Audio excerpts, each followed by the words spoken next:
Negotiations are a cornerstone of any real estate transaction. There's a buyer and a seller in every conversation.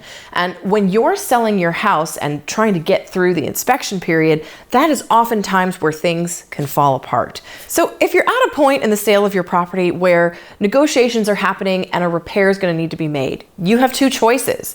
You can do the repair yourself prior to closing, or you can offer the buyer a credit at closing. Which option is the best option for you?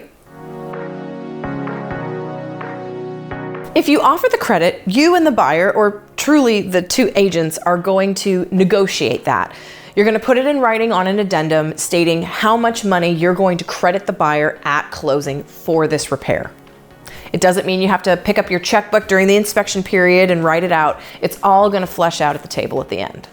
If instead you offer to do the repairs, you're going to sign a repair addendum, which is going to detail to everybody involved what's going to be done and by whom.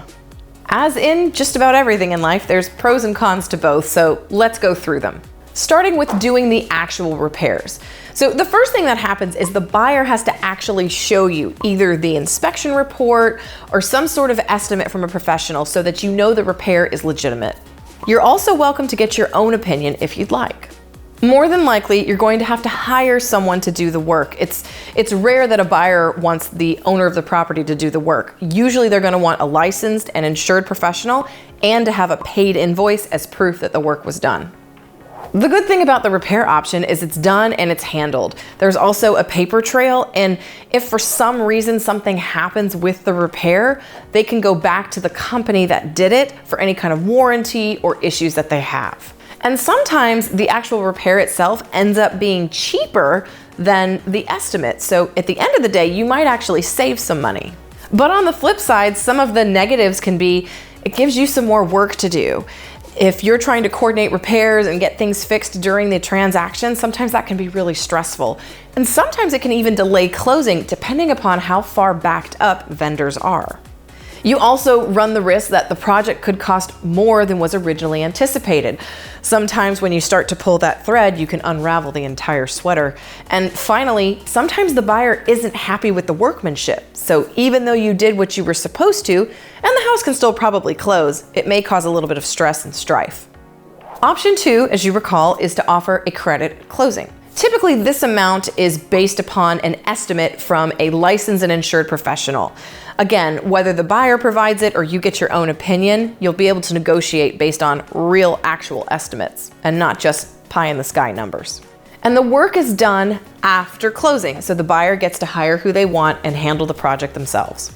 The good things about this are, first of all, as a seller, that is way less for you to coordinate. You basically get to sign an addendum saying that you're going to throw some money their way and you get to wash your hands of the situation.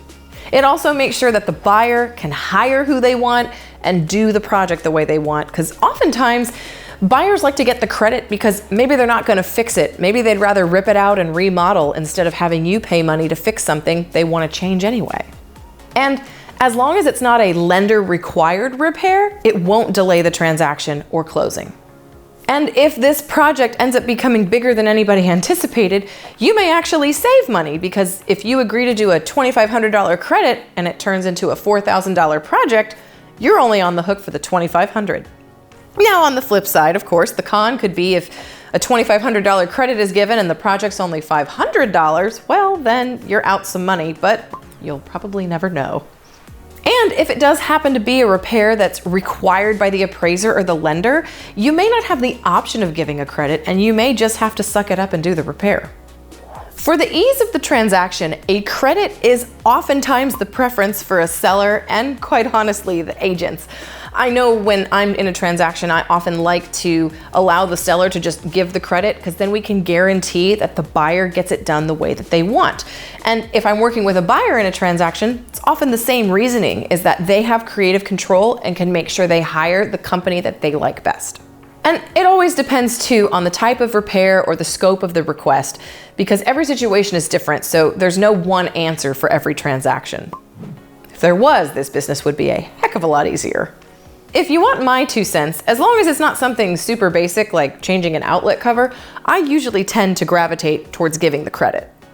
Often in real estate, Money can fix problems, and when it comes to repair issues or things that buyers are worried about, throwing them a credit can be a really good way to solve things. And when it comes to numbers, you're selling a house and you're not getting the traction that you want? Could it be that your house is overpriced? I'm Lindsey Johnson, your resource for all things real estate. See you next time.